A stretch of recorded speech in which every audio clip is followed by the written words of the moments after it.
नमस्कार मंडळी. भोपाळजवळच एक ठिकाण आहे, अतिशय जुनं असं ऐतिहासिक महत्त्व असणारं असं ठिकाण आहे. त्या ठिकाणाचं नाव आहे भीमबेटका.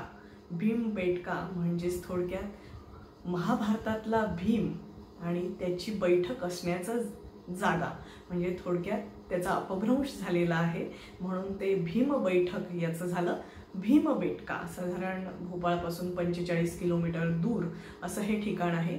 या ठिकाणाचं वैशिष्ट्य काय आहे माहिती का? इथे अगदी अश्मयुगीन काळातले असे चित्र आहेत, अतिशय जुने असे चित्र आहेत. ज्या काळामध्ये माणूस हा शिकारी करून आणि राहत होता, गुहांमध्ये राहत होता, तर अशा काळातले ते चित्र आहेत, गुहांमध्ये कोरलेले असे. त्याच्यामध्ये साधारण 80 ह्या प्राण्यांच्या जाती सापडलेल्या आहेत, ज्याच्यामध्ये कासवापासून तर घोड्यापर्यंत अशा वेगवेगळ्या जाती आहेत. धनुष्य बाण आहे, शिकारीसाठी भाले वापरलेले आहे. तर असं एक अतिशय युनिक असं म्हणता येईल ना, असं हे आहे. आणि युनेस्कोने ह्याला काय म्हणतात हेरिटेज साईट म्हणून दर्जा दिलेला आहे. असं हे खूप जुनं ठिकाण आहे. तर अगदी 10,000 वर्षांपूर्वीची म्हणजे रिसेंट असं म्हणता येईल अशी ही चित्र आहेत. इथपर्यंत तो हे आहे 1,00,000 वर्षांपूर्वी माणसाची इथे वस्ती होती, माणूस इथे या गुहांमध्ये राहत होता असं दर्शवणारं हे सगळं ठिकाण आहे. हे पुराव्यानिशी सिद्ध करणारं हे ठिकाण आहे.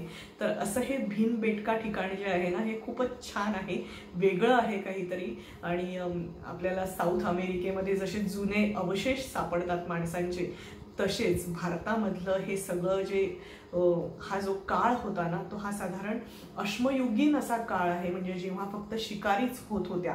तर ह्याचा महाभारतातल्या भीमाशी काही संबंध आहे आणि भीमाची बसण्याची जागा म्हणून ते भीमबेटका असा त्याचा अपभ्रंश होऊन आणि ते झालेलं आहे भीम बैठक ह्याने. तर हे जे ठिकाण आहे ना, तर एक इंग्रज अधिकारी किंकड नावाचा किंवा किंकेड नावाचा, ज्याने 1888 साली ह्या जागेचा शोध लावला असं म्हणतात. आणि त्याने एक प्रबंध सादर केला आणि त्याच्यामध्ये त्याने सांगितलं की ही बौद्धांची जागा आहे. पण त्यानंतर 1957 साली काय बरं त्यांचं नाव, श्रीधर विष्णू वाकणकर, हे दिल्लीहून भोपाळ मार्गे चाललेले होते रेल्वेने. आणि त्यांना डोंगराच्या तिथून म्हणजे जाताना असं दिसलं काहीतरी चित्रांसारखं. तर त्यांनी तिथल्या लोकांना विचारलं, तर लोक म्हणे की इथे गुहा आहे आणि इथे जनावरं असतात. पण त्यांना ते चित्र दिसले आणि त्यांनी ती गाडी थांबलेली असताना गाडीतनं उडी मारली आणि त्यांनी त्याचा शोध घेतला. डोंगर चढून गेले काटाकुट्यातनं, कारण तेव्हा तर सगळंच हे लुप्त झालेलं होतं. तर ते चढून गेले आणि त्यांनी त्याचा शोध लावला आणि त्यांनी त्याचे व्यवस्थित, म्हणजे हे पुरातत्व विशेषज्ञ होते आणि त्यांनी त्याचा व्यवस्थित शोध लावला, व्यवस्थित त्याच्यावरती अभ्यास केला. आणि मग त्यांनी सांगितलं की हा सगळा कालखंड आहे, हा इतका जुना आहे आणि ह्याच्यासाठी तपश्चर्याच लागते ना हे सगळं करण्यासाठी. तर ते बरोबर जाताना बरोबर स्वतःच्या बरोबर बटाटे घेऊन जायचे त्या संशोधनासाठी जाताना, आणि तिथे मातीमध्ये ते बटाटे पुरून ठेवायचे. आणि अशा वेळेला ते जेव्हा परत यायचे तेव्हा ते बटाटे उकडलेले असायचे, भाजलेले असायचे. आणि मग ते बटाटे खाऊन आणि त्यांनी बरेच म्हणजे ही सगळी साधना केली, हे सगळा शोध लावला, त्याच्यासाठी हा सगळा त्याग केला आणि ही माहिती मिळवली. तर असे हे जे चित्र आहेत ना, ह्याला काय म्हणतात ते मला ते नाव नीट लक्षात नाही, पण जुने गुहेतले असे चित्र आहेत. तर हे अतिशय विशेष अशी ही गोष्ट आहे की इतक्या जुना असा हा सगळा खजिना सापडलेला आहे. आणि त्यांच्या रूपाने हा विष्णू हे जे आहेत वाकणकर यांच्या रूपाने हा खजिना आपल्यासमोर ही अलिबाबाची गुहा उघडली गेली, कारण गुहेतच ते चित्र सापडलेले आहेत. असे खूप व्यवस्थित असे चित्र आहेत ते.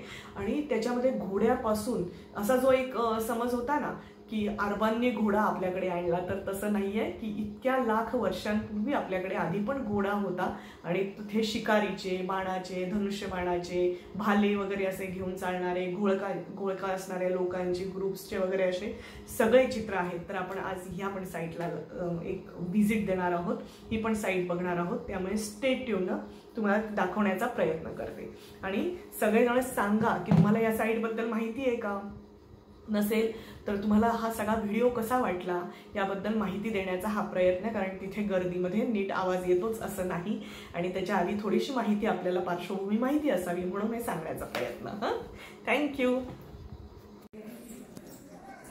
ऑडिटोरियम विष्णू वाकणकर यांनी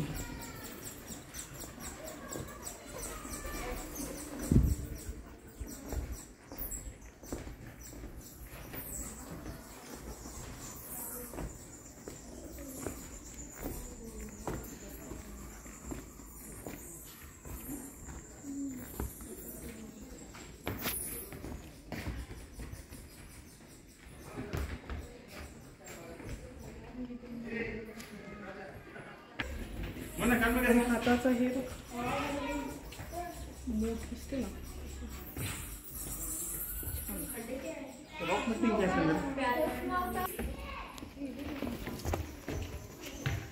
अवनत प्याले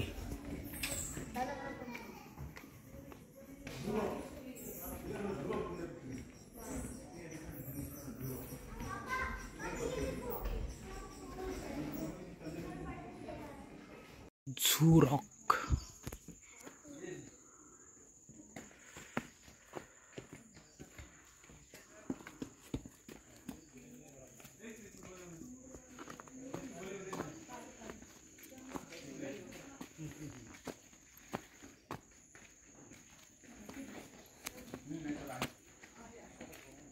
एक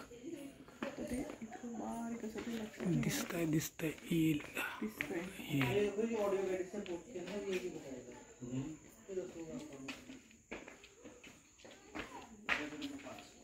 दिसते बघ शिकवण वगैरे सगळं मस्त दिसतंय. हा इम्पॉर्टंट मॉन्युमेंट आहे. इथे गाय दिसते आहे. काही भाग आता हे वर पण इथे काहीतरी असणार.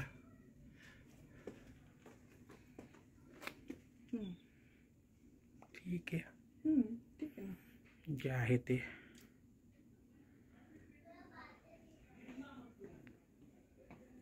आहे आणि त्याच्या वरती पहा शिंग दिसत आहेत हरणाचे. घोडा आहे, घोडा, हत्ती नाही.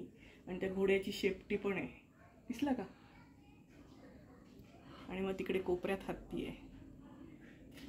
म्हणतात ना की भारतामध्ये घोडे हे अरबांनी आणले, तर याचा पुरावा आहे की लाखो वर्षांपासून भारतात घोडे होते. याचा हा सज्जड पुरावा आहे.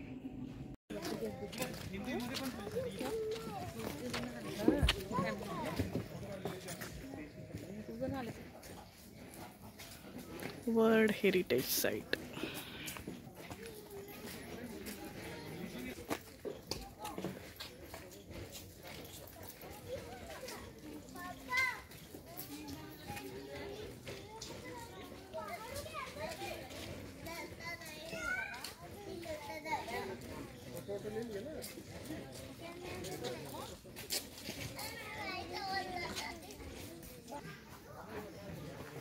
मॅप आहे ना,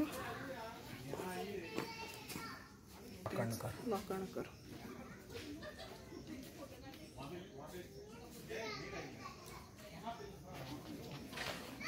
भीम बैठकाच आहे ते.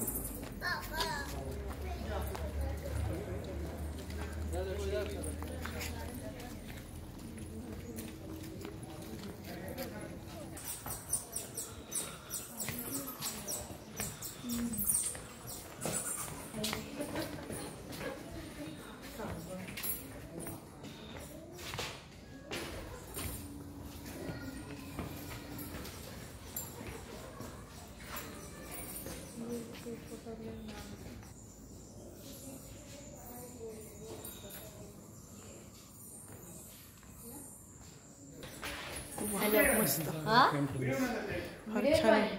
गाय आहे बघ, हरिण मस्त. आणि हाताचा हे बघ मोठ असते ना तसं छान. रॉक मीटिंग रॉक मीटिंग या टूल्सने हे कोरण्यात आले आहेत बॉ असं. वा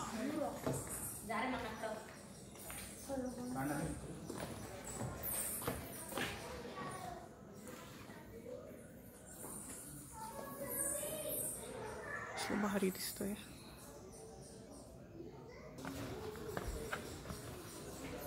कप्स आहेत थोडक्यात. डोळ्यांसारखा आकार दिसतोय पहा. हे असं टोड रॉक सारखं दिसतं माउंट आबूच्या. दिसतंय किती दुर्गम असेल हे सगळं चढायला. मानवाची उत्क्रांती, हत्तीची सोंड वगैरे, आणि तिथेच हे पण असेल हरिण, बैल. मस्त आहे असं कॅप सारखं येते सगळं.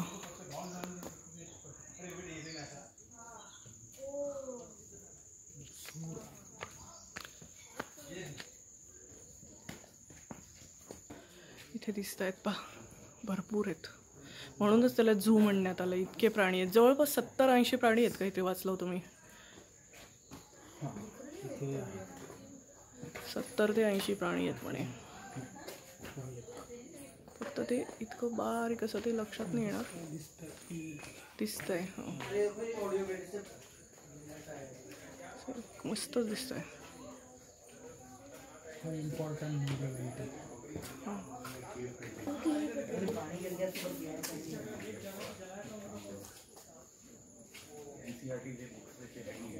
भरपूर आहेत.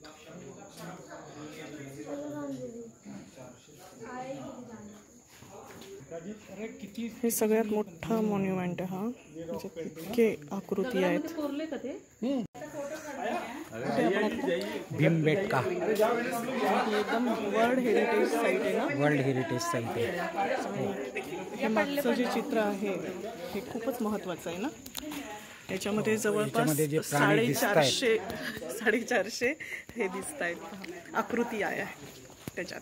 आणि हे खूप जुनं हे आहे. विष्णू वाकणकर यांना हे सगळं श्रेय जातं, कारण त्यांच्या सगळ्या प्रयत्नांनी ही सगळी 1957-58 सालाच्या आसपास त्यांनी याचा शोध लावला आणि त्यामुळे त्यांना सगळं श्रेय जातं. यातले काही चित्र केले याच्यावरती हे प्राग ऐतिहासिक काळातले आहेत, प्री हिस्टॉरिक एज मधले आहेत.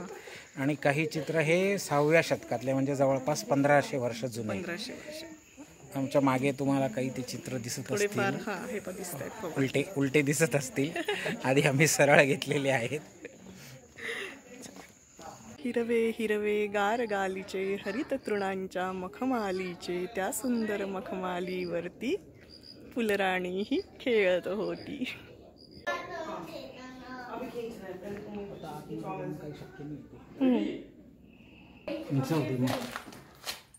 हे पहा, सगळी अंधारी गुहा आहे. याच्यामध्ये माणसं राहायचे पूर्वी. आणि हे पहा, इथे चित्र काढलेले असायचे, आहे की नाही गूढ. कसं मस्त आहे पहा, एकदम गूढ असं. अशा गुहेत माणसं राहायची.